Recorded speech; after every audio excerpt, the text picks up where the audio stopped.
Good morning, everyone. Just letting all the folks come in here. But yeah, no, good morning, and thank you all for joining us today. I'm thrilled to have the opportunity to connect here in a virtual space as part of the Growing Nonprofit series here at Luther College at the University of Regina. It's part of the Nonprofit and Voluntary Sector Studies Network in our collaborative effort to support capacity building and learning for the nonprofit sector.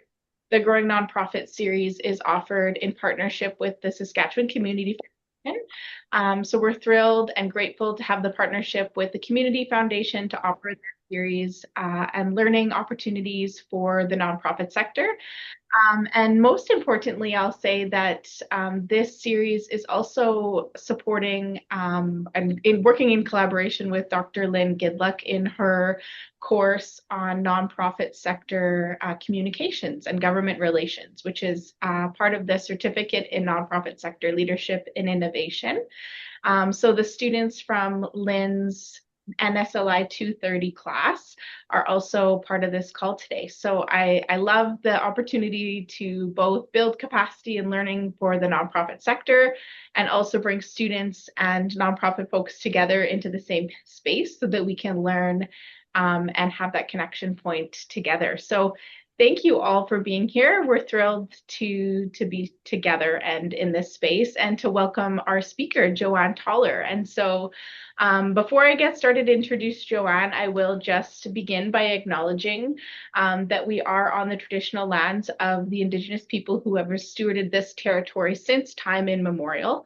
I want to recognize the enduring presence, resilience, and leadership of First Nations, Métis, and Inuit peoples in Canada, and honor their deep relationships to the land and community. And as we continue our work today to support communities in the spaces that we work and live, I hope we can continue to do that with the principles of integrity, respect, and a commitment to justice for our communities. So without further ado, I am excited to introduce Joanne, who has spent more than 30 years helping nonprofits raise money and build stronger and more confident organizations. So she's a fundraising coach, a consultant, and an educator who has supported hundreds, yeah, of small, mid-sized nonprofits across both Canada and the United States. Joanne is well known for teaching practical systems that make fundraising feel doable, and her approach aims to help leaders grow their revenue and build campaigns that they can trust and stop guessing their way through fundraising. And I definitely resonates with a lot of folks because I know I've definitely been there myself. Joanne is going to speak to us today about using AI tools and how AI tools can support our work with donors. And I think I'll pass it over to you, Joanne, to take over. Thank you, Colleen. And thank you so much for having me. I have a presentation that I'm going to share, and I used AI to create my presentation. I thought it was fitting. A lot of people, when I do this talk, ask me, what is this program that I'm using? Because it is really cool. As you see, we're going to go through a lot of different things here. So this, for anyone who hasn't used it before, is Notion. So imagine if Google Docs and Excel had an AI baby.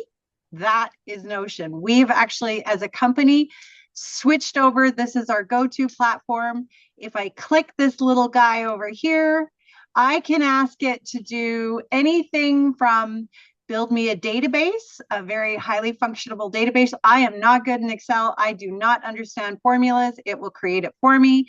It can summarize things. It can translate this whole page into French. So if you're going to ask, that's what this program is Notion.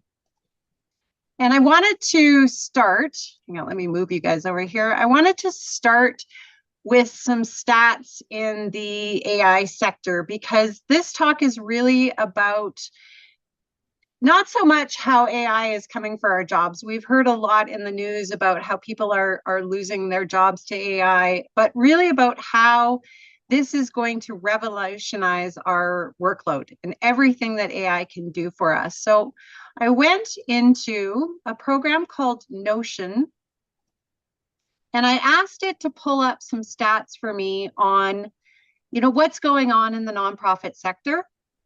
And I picked out the sources that I thought were really relevant. I had it do a little overview for me, and then I had it do an infographic. This all took 2 seconds. And I thought was really interesting is because it's pulled from relevant sources, I trust these stats. I was able to quickly go into those source files, double check everything, and I trust these stats. And 92% of nonprofits have incorporated AI, which is true. I started talking about AI 5 years ago, and nobody was really using it. But nowadays, almost everybody I've talked to has used it. They've used ChatGPT or something. But only 61% are 61% are using it still like a chat. They go into ChatGPT and say, help me with my newsletter, or I need to write this grant. They're not using it to their capabilities. So what's happening as a result is only 10% of organizations have really integrated AI into their systems, which is probably why only 7% report that it has had some kind of impact on how they work. So what I hope to do today is to show you some of the ways that we can use AI to its full capabilities to help with our workload. And I thought, while we go through, because I've been doing this talk for 5 years, when I first started, I got a lot of pushback. A lot of people didn't like AI. They think that it's going to, take over the world, take over our jobs. And so I thought I would address some of these myths and misconceptions as we go through. And starting with that first one about how AI is going to replace me. Well, it's never going to replace the relationship building that we do, that human connection. Fundraising is all about relationships. But what it will replace is some of those tasks that we have throughout the day that suck up our time and attention. So I will send this document out to you. And at the very bottom is a really cool exercise that I've done with a lot of the nonprofits that I work with. And I did it personally with us and our team here. And what it is it's a time study. So for 1 week, I set an alarm on my phone, and every 30 minutes, I would come in and I'd write down what I was doing and make some notes on it. What did it pertain to? This was a huge pain. My student success manager hated it. She fought me on this. She didn't want to do it. But we did it every day for a week. And what it allowed us to do was really see where all those tasks were that sucked up our time. So then I was able to think those through using AI. I went into Claude and I thought through some of these issues, and I was able to build automation, so build workflows with AI that helped solve some of these problems. So I'm going to use an example. I have about 20 meetings a week that I take, and that's for different nonprofits who have questions, who might want to work with me. And before every meeting, every evening, Kennedy, my student success manager, has to go into my calendar. She has to, whoever those nonprofits are, do a bunch of research and then provide me a brief that she puts here in Notion so that I just get up in the morning, print off those files, and I'm ready to have my meetings. So I use Zapier, and all I did was I went into Zapier. Here, let me make this bigger. I told it what was going on, how I needed it to go to my Google Calendar and keep an eye out for any time anyone books a meeting, then send that information to Claude, do the research, provide the brief the way that I like it, and then put that in Notion. So because I've built this workflow, I've saved her 5 hours a week. So technically, I guess I did replace her with AI, but I could never replace her because everything she does is so human that what I've done is I've now saved 5 hours a week off of her time by building out this workflow. And I've been around since 1994. So when I started in 1994, and the websites, I think websites are the perfect example. Back then, you needed to go and hire someone to build you your website. You had to pay a few $1,000s. They would build your website, and then you were locked in. You couldn't really make any changes to it. But nowadays, you can go into Wix and create your own website quickly and easily. And I think that's where we're headed with AI in terms of, what we need, we can ask AI to build it. So then another question that I get asked all the time, or another pushback that I get, is I'm not technical enough for this. Well, AI can help you do it. So here's another example is I need databases. Databases are so expensive. If you use a CRM, you know how expensive they are. And I couldn't find one that worked really well for me. So I went into Airtable, told Airtable what I needed, the functionality I needed, and it was able to build a database for me. And I did this in conjunction with Claude. So I told it what I needed. It helped me write all of the appropriate prompts and helped me fine tune everything. But this is the power of where we're going with AI, is that AI can now help you build AI. So if you don't think you're technical enough for this, I'm not technical. In fact, about 2 years ago, I was struggling with, I work with a lot of nonprofits, and donor personas are very, very important. Before we do anything, we want to create a donor persona. So I built an app that would take where you live, so your demographic area, pull out all the demographics for that region, then work with AI to make some assumptions based on your mission to be able to spit out who would be your perfect donor persona given what you're working on. And again, I did this all in Chat GPT. I did this 2 years ago. It's terrible. I want to redo it because now where we've come with AI has come so far that I can make this so much better. I can make this just an absolutely beautiful dashboard now. So that's kind of where we're heading with everything. And then another question that comes immediately after I start talking about, building your workflows and automating things and all these incredible things that AI can do is, well, we can't afford that. We're a small nonprofit. So that workflow that I created for Kennedy cost me $27. I pay $27 a month now for Zapier. I'm already paying $20 a month for Claude and $20 a month for Notion, but I use them for everything. So what I challenge a lot of nonprofits to do is compare the cost of, say, $20 a month for using even ChatGPT Plus or Claude Plus, because it allows you to create these projects that we're going to talk about in a second. It's going to allow you the integrations. So for example, mine is integrated with my email, with my HubSpot, with my Canva. I integrate it with everything. So when I'm working on something in ChatGPT or Claude, I can send it directly to these other programs that I work with and save myself so much time, or pull stuff in. Say there's a Google Doc, I can pull that Google Doc right into my Claude and work on it live right there. So it's just a little bit of a cost analysis here. If you think you can't afford it, trust me, it's worth $20 a month to be able to have those extra added features.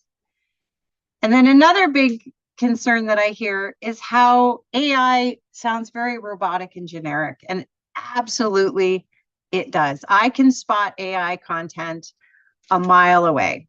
And that's where, if we do upgrade and pay for the better models of, say, ChatGPT, we can create projects. And you can create projects on the free account, but you can't upload multiple sources. You can't customize them as well as you can with a paid version. So I'll use my scriptwriter as an example.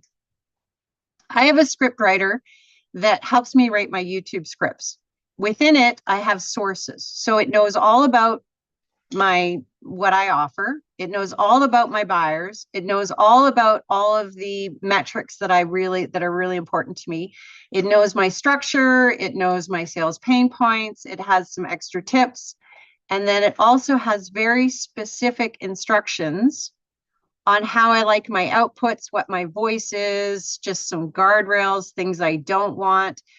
So that now when I go to write a script, I can start here. We can flesh out the intro. Like I can give it an idea. It'll give me an outline, or I'll give it my rambling points. It'll help me flesh it out into my style of script. I use this for even in my day-to-day fundraising. obviously can't show you any of my client files, but I set up projects for any of the clients that I'm working with. So it truly understands their organizations. And I've recently actually just switched to Claude because Claude has even better capabilities in terms of getting to know your projects. There's something called AI skills. This is the desktop version, so I can't really show you all the cool stuff, but there's Claude Cowork that's come out recently, and the coding capabilities for Claude is a little bit better, but it works the same way. You know, I've just started to migrate my information over, so I've set up a couple of projects. And then again, it just gets to know me, what I'm trying to, my voice, how I like to present my information so I don't sound so robotic. And then anytime that I ask AI to set something up or to create something, I always make sure to give it the proper context, give it the objective, what I'm trying to achieve, give it some examples, and then clearly define the tasks that I'm asking it to do, and then specify any rules, like how I want outputs, any style, any format, or anything I don't want it to do. And then I also included in here a video that I recently put out on YouTube about AI and all its tells. It loves M dashes. It loves certain phrases like bespoke and robust. And when it outputs stuff, it likes dividers and it likes to capitalize words. You can spot AI content a mile away. So whenever I'm working with a new student and they send me something that is clearly written by AI, I can show them, here's how I know, because of all of these different things. So I recommend taking a look at that video and just really looking at your own outputs and seeing if you can, and look at other people's work. Can you spot AI? So that's why, again, I always recommend having those projects and then having some guardrails in place with an AI policy, which we'll talk about in a second. And then the next thing is how AI makes mistakes, and it does. We always have to fact check. So I included in here a guide that I put out a while ago on using AI well, that has some information in it on how to use AI properly, some common mistakes that I see with it. But there's also in this some prompts. There's how I just set up, if you do want to set up your own project within AI, there's instructions in here, but some sample prompts and how to take the first draft and really humanize it, and things that you can do, like I've actually told it, no, you sound like AI, humanize this, and how to do logic checks, all kinds of things to make your AI writing just a little bit more personal. And then our donors, what would our donors think? This is a big one. So I'm a big proponent of having an AI policy and really clearly outlining and putting someplace public. So as nonprofits, we have to have our privacy policy on our website. So I usually like to include an AI policy right underneath it that outlines how, like, why we're using AI, how we use AI, but more importantly, how we make sure that, you know, we humanize, that we fact check, that we take privacy seriously. Another thing too is you can use tools like Grammarly. I'll bring up Grammarly here. This is another one of my favorites that will go in and check your work to use an AI detector on it. So over here, you can see all of the things it can do. It can fact check things, it can humanize, and then it can detect any AI within this. So that when we're putting, because as a donor, I have seen a lot of AI content and it really puts me off. So we want to make sure, again, that we're humanizing everything. And then the last one was donor data. Obviously, we do not ever want to be putting donor data in. So I included in here about how to create your AI policy. And there's even a sample policy in this so that you can create your own and really outline how are you as an organization going to be using AI? How are you going to ensure that the rest of the team is following through with those guardrails, that they are humanizing everything before they put it out there. How are you going to ensure that you protect data if you're using AI? I also like to go above and beyond in my AI policy and outline how we continue to update and train our team on it, how we continue to stay transparent, but also how we continue our commitment to learning with AI, because a lot of the policy is changing, especially in the US. So I included here a link on Canada and what we're doing here in Canada around AI and just making sure that we're staying on top of any new legislation that comes out about it. So after you've created your AI policy, then what all can it do for us? Well, most of us know that we can use it to draft appeals and newsletters. Personalization is really great too. We can take in, let's say we write a donor email, but we've segmented our email list, thank goodness, thanks to AI. Well, I can take that email and have it drafted in 5 different versions for all my different segments. I can create smarter forms with it. I actually just created, I think I can share this with you. I created a form for an organization that I volunteer with that was a donor survey, if I can find it. It was really cool. So we created a donor survey that we were able to put out there. And then we were able to collect all of the messages right in AI. I use Notion to help me figure this out. Donor research is another one. We all know about images and video, how that's working. But also in terms of our fundraising tools, there's one, Click and Pledge is one that I recently worked with that has something called IntelliBooster built into their donation forms. So if I go and make a donation for $50 to an organization, and then I come back next year to make my donation, it will automatically show me suggested giving amounts starting at more than my last donation. A lot of the platforms out there are able to do really cool analysis on our donors. It's predictive analytics are big right now in terms of our CRMs. And I'm going to show you a way that we can do analysis if we don't have a good CRM like that. And then there's all the productivity tools that are out there. And even, completely translating documents. So I've worked with national organizations, and that was one of the biggest things is translating. And now AI can translate everything for us and do a really great job at it. So I wanted to show you kind of in context what a campaign could look like if we incorporated AI into it and how much time it can save. Because this example is from an animal rescue that I was working with down in Kentucky. And the first thing that I asked them for is I wanted access to their CRM so that I could do a bunch of analysis on their donors. They didn't have a CRM. They had this massive spreadsheet.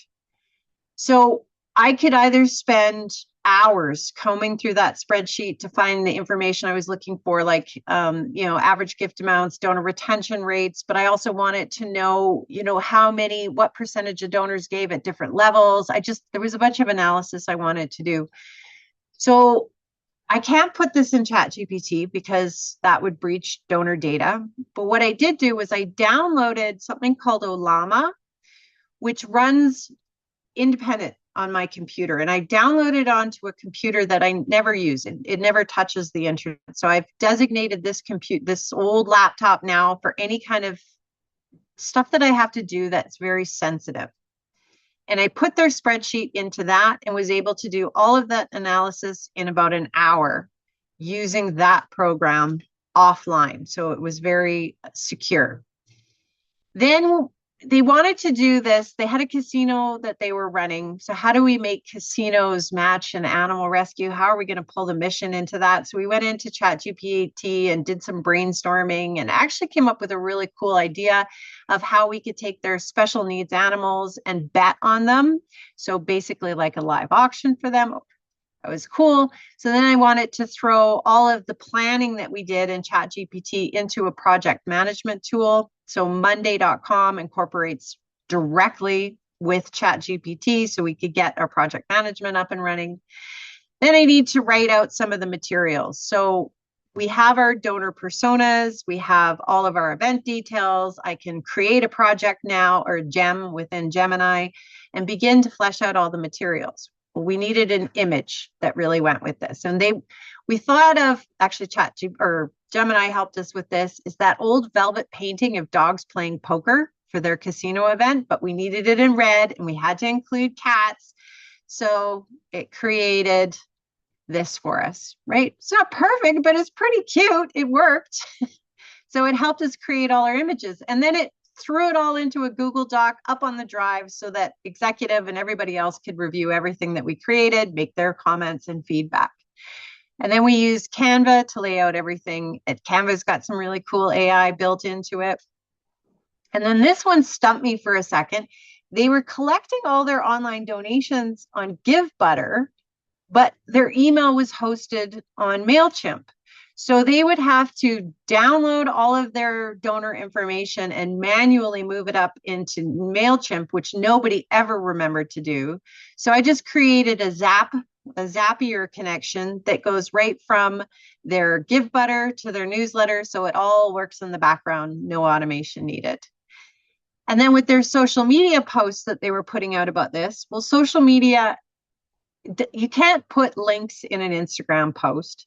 And Facebook doesn't like it when you put links in that post because now you're moving people off platform. So I set them up with ManyChat so that they had in the caption, comment, I want to go, and we'll send you the link. So it, again, runs in the background. Anytime someone comments, I want to go, it triggers the AI to DM them a pre-written message that we had, like, oh, so glad that you're going to join us. Here's the link. So that's all automated and working in the background. She doesn't have to go in and check her social media posts all the time. And then in terms of stewardship, we took our reports and we actually took the annual report from the year before, along with some information on the event itself, threw it into Notebook LLM, had it create a little video that we sent out on Loom to everybody on an individual basis. I'm going to show you guys that tool in a second. That's amazing. And then for the reporting, again, throw everything into Claude, and Claude automatically takes the report and puts it into a Notion document that's board ready. So all in all, hours saved by using all of these different tools. And then we always recommend doing a cost analysis. So how much time this tool is going to save versus how much time this tool is going to cost. So then I thought I would run you guys through what a day could really look like with AI, and starting at first thing in the morning with all those emails. So I know for me, when I went through and did my time study, emails sucked up a tremendous amount of time, which is another reason why I've actually moved to Claude, because I can pull in emails. And where's an example? Here, I can pull in emails, and I just use an example of, I had Meta for Business and I said, draft a response, basically tell them to pound sand, I'm moving to Notion. Right? It laughed at me and said, we're going to make it a little bit more professional. It drafts up an email for me. I can make any edits, and then I can either send it or put it in my drafts folder. It can also help me triage my inbox. It can help me search and find things. It can monitor for if I want to keep an eye out for a certain email, it can help me do that. It can help me organize things. So by connecting my Claude to my email, I am saving tons of time. And speaking of connectors, you can connect so many different things with it. So I've connected my Google Drive so I can send documents back and forth. I've connected my Gmail. I've connected my calendar. I've connected my CRM and my Notion. And again, I'm just getting started with this as a new tool. My Chat GPT already has a lot of that stuff connected. So then the next thing is, let's say I have a team meeting. I think we all are using AI meeting notes now. They save that hour after the meeting of capturing everything, sending things out. They just automatically there's ones for your Zoom meetings, but there's also one for offline meetings that will just take all of the notes, send out the to-do list, saves tons of time. And then if you're doing social media, there's all kinds of AI that can help you out with social media. But one of the ones I really like is this Runway app, which creates AI generated video. A lot of the organizations that I work with they work with very vulnerable populations. And we can't do video of the people that we work with. So I've used Runway to create videos, all kinds of videos. There was one that I did for addiction treatment where we just had the back of a guy walking down like an old alleyway. You can just get creative and build video around with the feeling of what you're trying to accomplish, but not necessarily showing the faces. And then grant writing is another way that I find the AI can really help.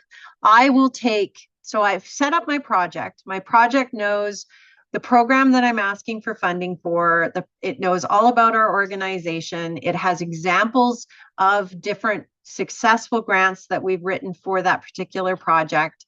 And then when I prime it, when I get ready to sit down and actually write the grant application, I'll feed it the funder guidelines so it knows the language the funder's using, and then work through. I'll give it all of the questions that it wants, but I want to work through it one question at a time. If you ask AI to generate the entire grant request, it can get messy. So I go one question at a time. But now it's going to, let's say that we use the term substance abuse disorder, but the funder is using the term addictions. Now it will match the funder's wording with our wording and help us to really tailor it to that funder so we can speak to that funder in their language. Grant writing has just changed dramatically with AI. In fact, programs like Instrumental now have AI grant writers built right into them.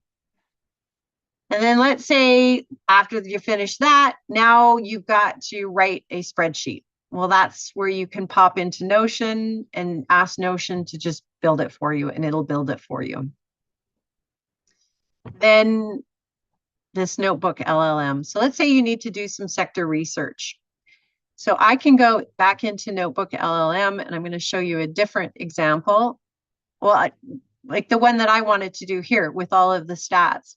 Not only could I do this infographic, but I could do a brief, I can do a mind map, I can do quizzes, I can do infographics. And then what I did do for a client, and I have permission to share this, is I took their case for support, their community needs assessment, and a few other little goodies, and I created a video.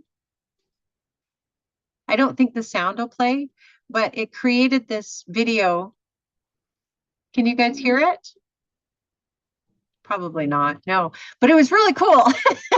It was a video with sound on it. Try this out. It is absolutely amazing. It'll do podcasts. It will do so many different things, because that's a big part of it is I'll use the addiction recovery sector again. Say there's some new research that comes out. I can pull that into Notebook or even ChatGPT, get a synopsis of that. If the program knows my language and how we present things, we can format it to ourselves, and there we've got some content that we can put out there. And then another tool that I really like is Perplexity for donor research. I'm not sure if you guys are using this, but I love it. So for example, I asked it to tell me about me, and it pulled up images, background, focus areas. I can even ask it what causes, oops, spelled that wrong, does Joanne support? And it will come back with all of the places that I've talked about, what organizations that I support, and it nailed it. I could even ask it, how much should I ask Joanne for a donation? So there's two tools. Well, what this tool in particular that I highly recommend. This is a gentleman by the name of Matt Wolf. I follow him on YouTube, and he's where I stay up to date on all of my AI stuff. But let's say you're looking for an AI detection software and you want it to be free. You can come in here and it will show you all of the different options. It takes a second to load, but it's going to show you all the different options for free AI detection software. Or maybe you're looking for chat. You want a chat bot for your nonprofit. You can go in here and look at all of the different tools that they have. I've also included, I have a bit of a tech stack that I put together for my students. So there's some of my favorite programs are all in here. And then again, that time study is here. So I really tried to take a bunch of goodies. This will come out as a PDF document, but all the links will work on it.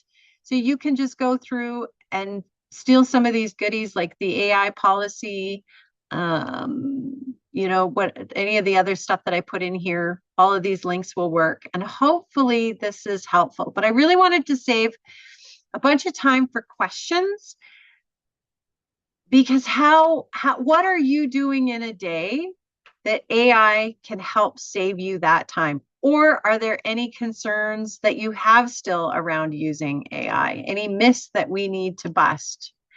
So with that, why don't we open it up to some questions?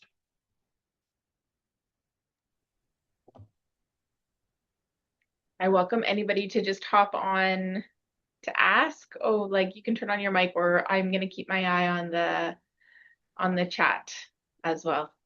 Right. Because I basically just fire hosed you all in everything AI that's happening right now. Well, most stuff. There's just so much. I can't even keep up with everything that's happening. Tara, do you want to go ahead and just ask? I think you could definitely, this is the place and the time to ask. You're welcome to. I'm just going to take my mute off. Mostly the things that you're running in the background. So you said you pay for for ChatGPT, so you have like a subscription level for Claude and everything. So all these things you quote unquote saying are running in the background, is that connected through ChatGPT and Claude? Some of it is. Some other stuff is just running in Zapier. It really Okay. depends on what it is that I'm trying to build. So that the database that I'm trying to build is just strictly running off of Airtable.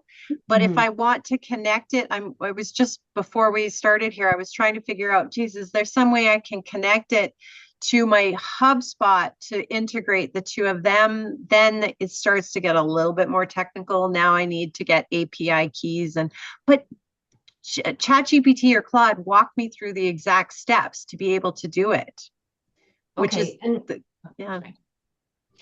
sorry, and then I was just gonna say, do you have experience using Canada Helps and like integrating any of these things with Canada Helps? Because that's what I work on. Yeah. Do you have any like advice or anything like that? Um, my advice was move off of Canada Helps. If you're paying for their CRM, there's way better CRMs out there. I have never found anything that integrates with Canada Helps. They don't have most of the platforms nowadays allow you to get a key that you can use to integrate with other tools. Yeah. I have not found one for Canada Helps. No, Oh no, no. we just went off from MailChimp to Canada Helps. So I think it's because of Uh, more of like for fundraising, it's easier. We found that it was easier just for gathering donation and also just precedent. It was just always being used. So okay, yeah, thank you. yeah, yeah. Yeah, I just had an organization that I'm working with move from Canada Helps to Keela, just because of some of the the capabilities that are out there, and then some of the power to be able to really look at who your best donor prospects are and the AI behind it.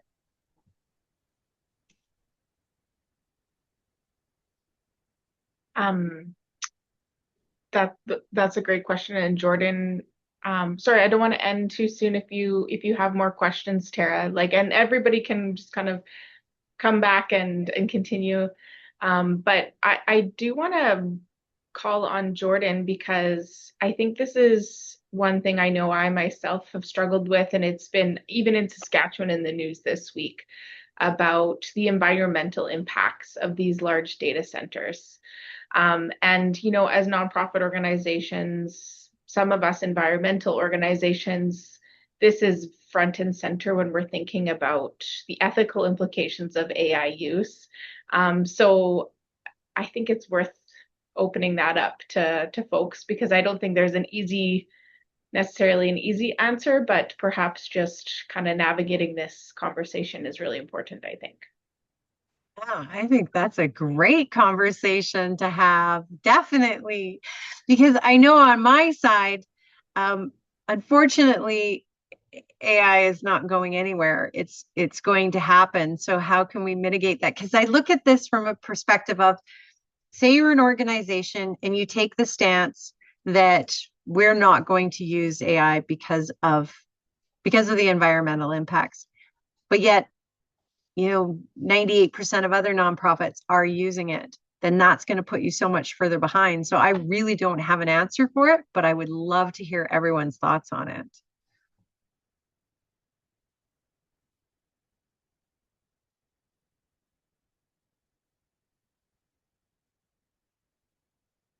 Is there anyone that's currently not using AI due to the environmental impacts of it?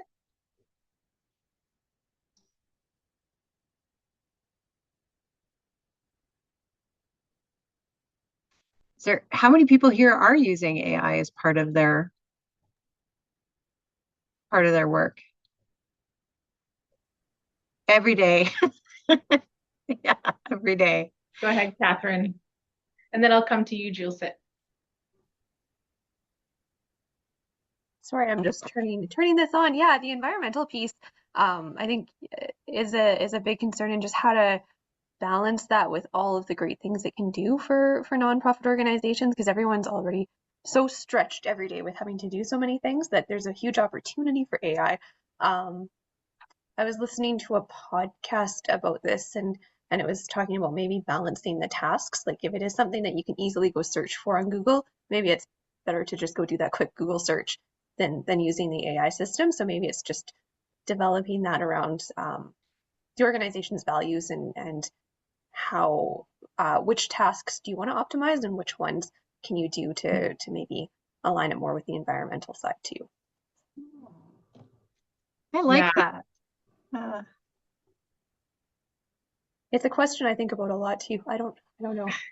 I know it's like it's one of those things I think that's really hard and on a lot of our minds.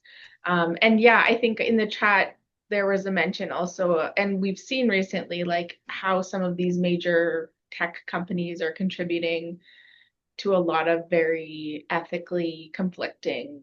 Um,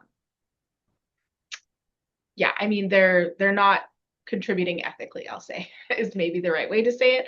So I think engaging and being aware and informed of the implications and ethical considerations and keeping that at our forefront. And I think what you said, Catherine, is exactly right. Like choosing when and how to use it and being really aware of the implications of our use, I think is where we have to continue. But yeah, we can continue this conversation. I do want to let the students speak. So go ahead, Jules. Hi, I have three questions. Sorry. The first one is that you mentioned that AI helps to it can make your work easier, but how do you prevent over reliance so that the human judgment and empathy remains central? that Actually, I should have covered that, because when we talk about how AI puts out this slop, right? Where I can spot AI content a mile away. It has actually helped with a lot of the students that I work with, help their creativity when they use AI well. So I'm going to use hooks for an example. Is I talk a lot about how our fundraising writing, we need to really, in that first sentence or that first subject line or that first headline, we really need to pull our reader in so that they do become engaged and want to continue on reading the rest of what we've written. So I can go in and I can ask AI to give me 3 different hooks. Chances are they're going to be garbage. Some might be really good and give me really good ideas. But as the human, I need to get creative. I need to take what it suggests and get creative. So as I'm humanizing these outputs that I'm writing, it is sparking creativity in me. I am learning as I go. It's when we just have AI spit something out and we put it out there without sitting with it, reviewing it, and using our creativity on it, that it becomes a problem. So that's where those guardrails are really important, and putting together a policy whereby it has to be humanized. And because the more you use it, the more it does bring out creativity if you are humanizing, and the more you learn. And I'm thinking of my YouTube scripts, for example. When I first started my YouTube channel, it was awful. But as I really worked with it and I began to learn how to do storytelling, educational storytelling, then I grew as a human. My writing grew. And that was all thanks to AI, because I did not accept that output the way that it was, that I really wanted to work on taking that draft and making it better. Did that answer your question? All right, I have one last one, sorry. Sure. So during your presentation, you showed us about like 4 to 5 different types of like AI tools that we could use. And do you think that relying on multiple AI tools could lead to like inconsistency or like data privacy issues? And if so, how do you manage that? So there, you can, with the AI, not share your responses to help train the AI. ChatGPT has that option. I think Claude is automatically defaulted to have that option off. But no, because again, we're humanizing. So, and I use multiple different programs all the time. So I might go into Notion and do a bunch of research, pull out a brief. Then I'll jump over into Claude and I get it to help me summarize it and put my thoughts into it. Then I might jump over into Notion to do some formatting and do some other things. So no, because again, at the end of the day, whatever the output is, I'm always looking at it with a very, very critical eye, and always making sure that it suits my voice, really looking at what have I said? What have I truly said? And it's amazing how many times I have to back out a bunch of fluff that it throws in there, and change certain words that I would never use. And yeah. And then again, with data privacy, if there's ever anything that I need to work on, I have my own private little chat GPT that's offline. If there's ever a zombie apocalypse, all I need is my solar. I still have chat GPT. Thank you.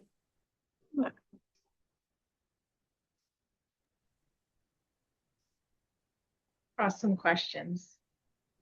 And I just saw a comment here that I loved about how AI is destroying critical thinking.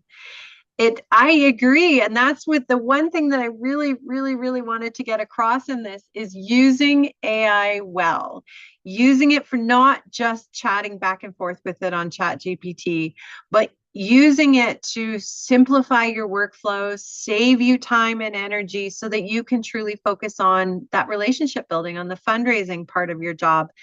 And then setting ChatGPT or Claude or whatever you're using up for success. So it is delivering you better drafts by having projects, by training it well, by giving it the proper prompts, but having that policy in place that you are always, always, always humanizing your work, fact checking everything, and using that critical thinking along with AI, because it can make you very lazy. And I've been guilty of it.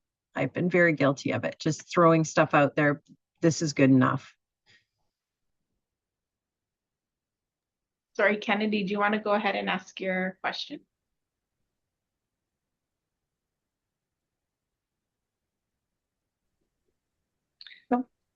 Oh, sorry, we can't hear you for some reason. No.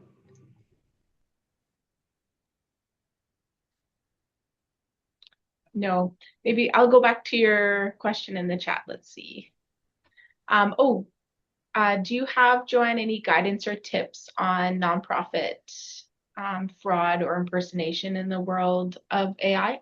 That's a great question. I've never come across. I've had people steal my name and my materials online, but no, I've never heard of that in the nonprofit sector. I don't think it's any much different than the way it was before. I remember working for the Salvation Army, and they had a bunch of people going door to door pretending to be the Salvation Army that weren't the Salvation Army. But no, has anyone else come across it? There was the big hoopla where GoFundMe scraped the IRS database for all of the nonprofit information and then created pages for nonprofits without their permission. That happened just a while ago. So I did see that. The bunch of us in the sector fought back very hard with that. Yeah, that was a big, big thing. I don't think they did it in Canada, but they did it in the US. Hmm.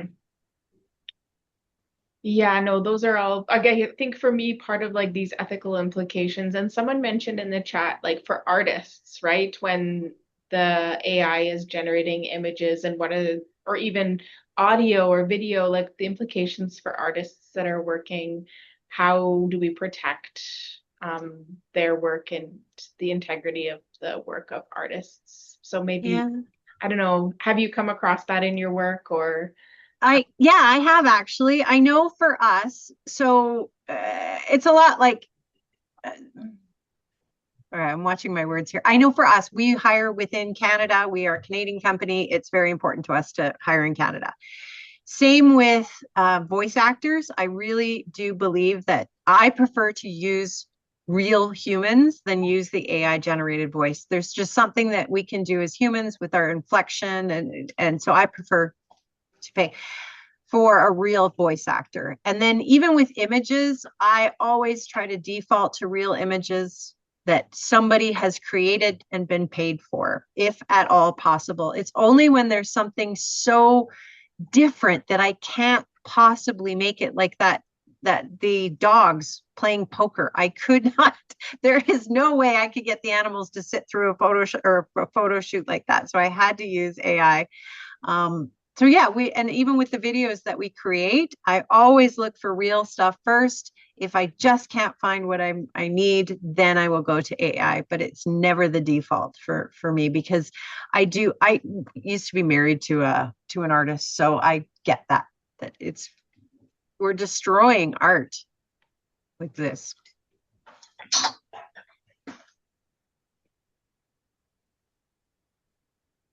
Glad to have this space for these conversations. I think it's really important. I know for myself, it's on my mind a lot, and I appreciate the chance to talk through what that kind of means. Yeah. I actually just added I'm going to add to my AI policy about balancing out how we use AI with the environment, because I think the more nonprofits that sort of take that stance, the more we can educate the public on it. And we are in a position to sort of set that tone. So I'm going to be adding it, which is another reason I really love that notion that I used for this, is because when I make that update to the AI policy, it then goes live everywhere else. So if you have a link to that AI policy and then I update it a year from now, you're going to have the fresh updates. And can I ask you, perhaps for those who might just use Chat or Gemini or Copilot in their everyday, but like your system is obviously very sophisticated. What would you say for those, particularly in the area of fund development, let's say, if they're just getting started and want to perhaps begin using some tools that can get them on that path of perhaps more resourcefulness utilizing those tools in fund development? Like, where would you begin? I would begin with the plus version of ChatGPT or Claude or whatever it is that you prefer to do. Use the plus version, set up your projects, and then look at the integrations that it has. It calls them connectors. So just look at that. and play with that and say, what can this save me? I mean, even the Google Docs integration is beautiful. You finished writing something, you want to work on the draft now, you can throw it into a Google Doc or Google Docs so that you can share it with the rest of your team. So that start small. I would start there. And then if you do the time study and something comes up that is, ask ChatGPT, how could I solve this? And it could be as simple as going into a program like Zapier and asking it to create an integration for you. No coding required, no nothing, just super simple. So much like if those nonprofits that are using Give Butter and MailChimp for their email, that one little integration saves so much time. And I think it works with Zephy too. I know a lot of small nonprofits in Canada use Zephy. There's an integration for that. It's just the Canada Helps one. I don't know.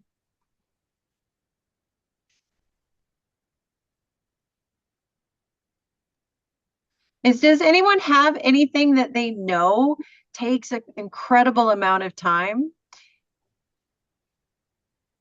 that would love to have something automated for them?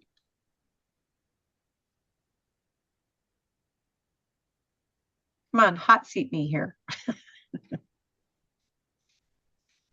Hi, I can jump in if you want. I love a hot seat. Yeah.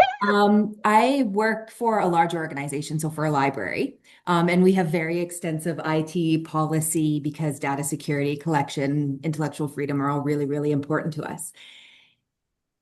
I find one of the most time-consuming things is navigating change management within an organization, especially when it comes to, so like all of these things are wonderful. If I were to independently integrate one of them in my organization, that would be a big no-no, to put it professionally. Yeah. So how do you recommend maybe for a larger organization saving that time in the change management or trying to champion from within? So I've been in that position. And when I put together a really good, basically return on investment study, and then took all of those risks. So you know your leadership, you know what they're going to be saying. And that's where, so when I first started doing this talk 5 years ago, that was a big portion of it. How can we even convince our leadership that we can be using ChatGPT? That's where we started with all of this. So when we put together those return on investment, we handled things like, okay, we'll have a policy that deals with privacy. We're only going to use tools that with this type of security or whatever it is.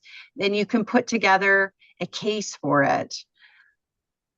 And then hopefully have somebody within the executive that can co-champion it with you. Then, yeah, because people are going to use it. They're going to use it regardless. So, are you going to put the guardrails in place or not? Like, are you going to have some policies in place and help them use it well, rather than them just off running using it randomly? Yeah. No, good response. We're very on that path. And so Copilot seems to be one of the integrations that we're comfortable with at this time. Yeah. Thank you. Well, good luck with that. That's a great question. I think a lot of people can relate to that question as well, right? How do you move a large organization with people with all different kind of thoughts and feelings and knowledge in a direction, and getting people on board is a big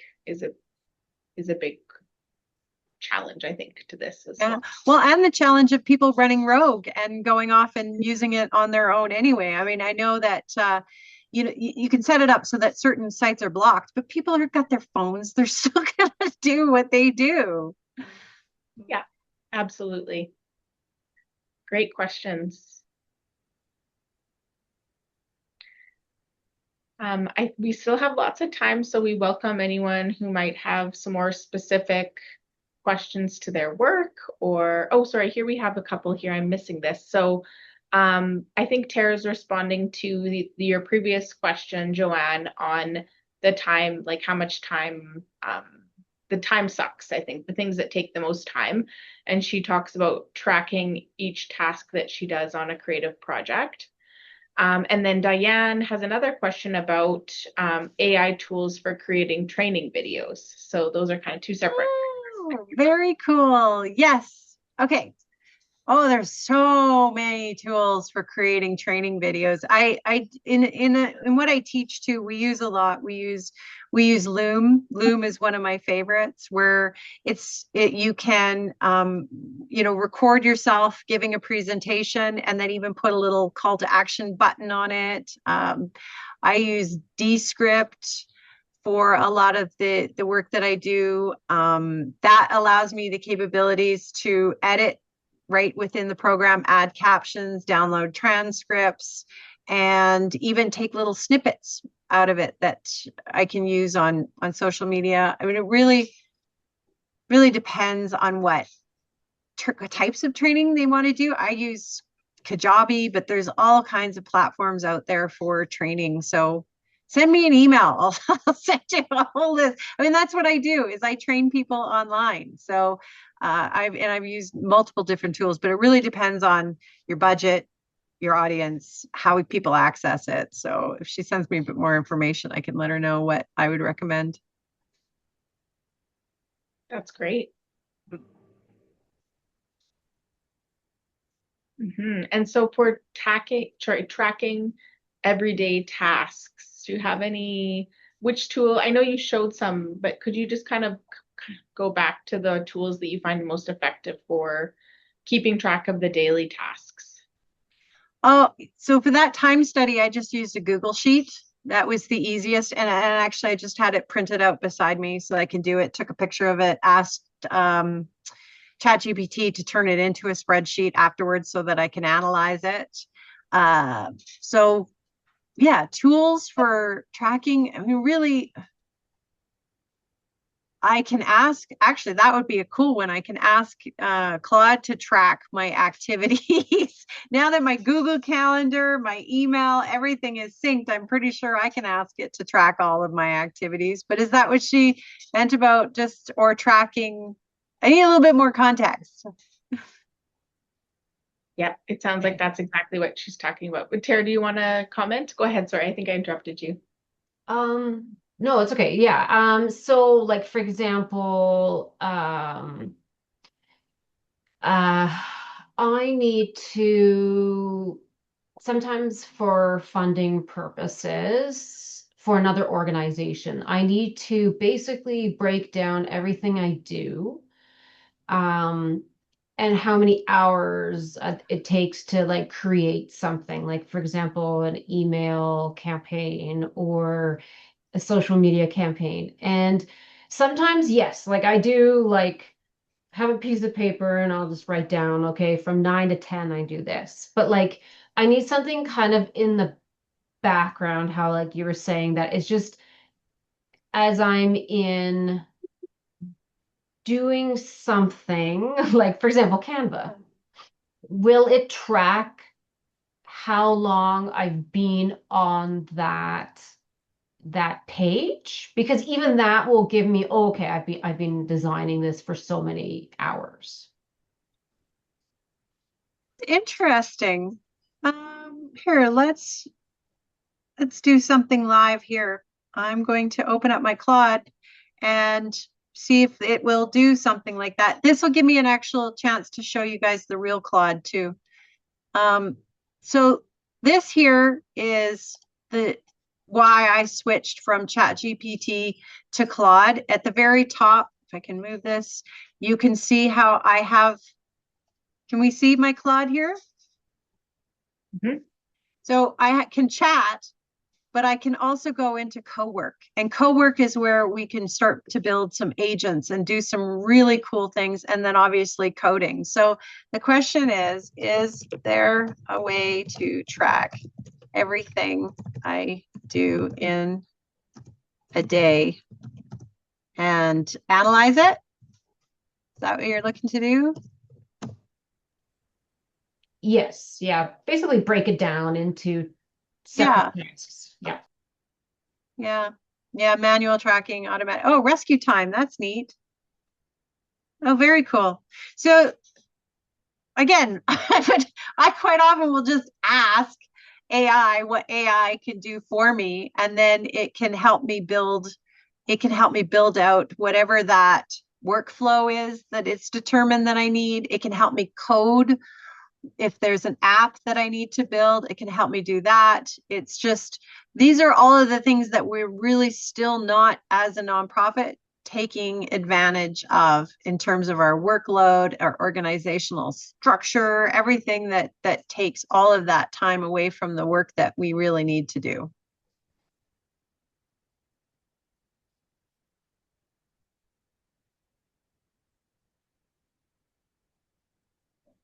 Awesome questions. Well, Okay. perhaps, oh, sorry, go ahead. No, I was just going to say, it's just such a quiet bunch. Favorite ways to use Notion. So Jordan says they mainly use it for project management, meeting notes, and converting action items into meetings to task lists. So if we want to get our bang for our buck through it, the paid subscription, I think, is the question. So what are your experiences with Notion? I'm so in love with it. We track all of our student data in it right now. So that's where I was looking at maybe moving off to Airtable for that, but it has everything in Notion. So I've set up a database that has sort of where they are in the program. I can upload any of the materials that they've sent to me. It works like a database right in Notion. And then I have all of my student materials hooked up to that. So in terms of training, that who was asking about training, say I noticed a typo on one of the materials, I just change it right in Notion. It changes it across all of the platforms where it's shared. We have, what else am I doing with it? Oh, I use it for, how I need to, sometimes I have to upload things for people to double check. Maybe it's a video. So rather than throwing it up on YouTube, and I just throw it in Notion and people can double check that document. My presentation was done on Notion. So we use it for pretty much anything that we used to use Word or Excel for, we use Notion for now.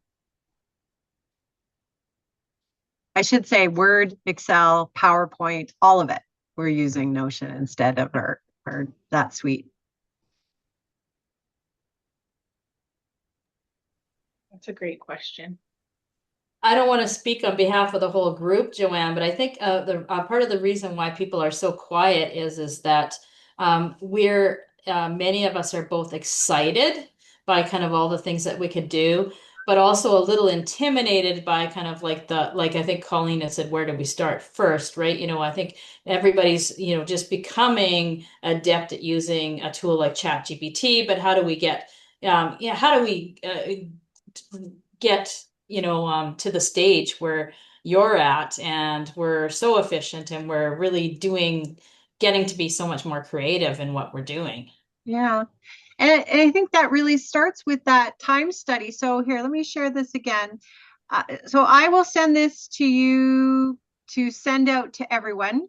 It'll probably come through as a PDF, but all the links will work.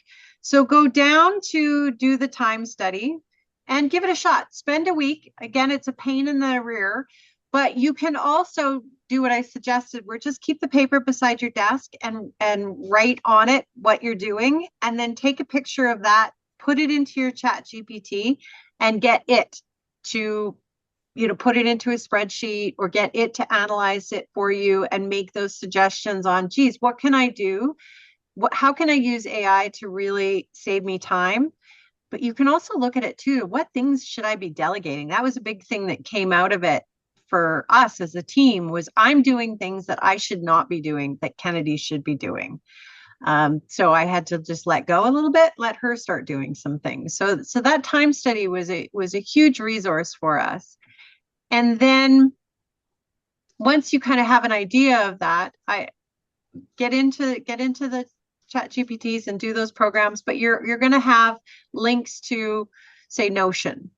Play around with Notion. If you're the library, I'm going to use you guys as an example. Maybe you can ask it here to do some research on some trends in libraries, or You know, how many people are going to libraries nowadays? And you can ask it to do some deep research. And then once it spits out different sources, go through and pick the sources that are relevant to you.